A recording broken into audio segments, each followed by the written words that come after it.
Good afternoon, MarineMax friends and family. This is Thatcher Smalley with Grand Lake MarineMax, and we are here on the all-new 2024 Sea Ray 260 SLX Surf.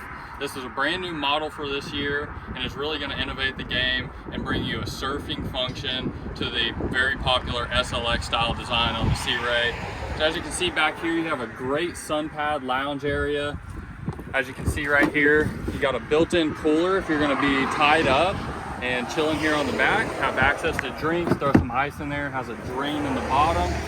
Also have plenty of access to cup holders as well as audio functions there. Making our way into the cockpit, you got more cup holders, beautiful wraparound seating, and your sea deck runs all the way here into your cockpit. So on those high traffic days, you're gonna have a great non-slip surface.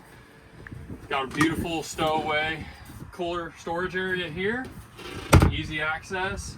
And here at the helm, you got a co-captain and a captain's chair with your dual screens that's going to have all your navigation, engine functions, and for this year, your surf functions as well.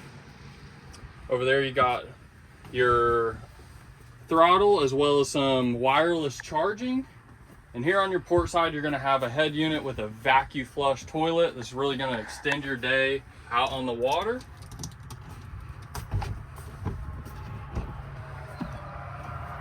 Got a great sink in there as well. Plenty of utility here on the Sea Ray. Making our way up to the bow, you got a beautiful center walkthrough. This is really going to open up your bow space and give you a great wraparound seating. You got two loungers here with armrests, and it's a great place to lounge out on the water. So if you like this boat or any other boat you see on our online page, feel free to contact your local marine.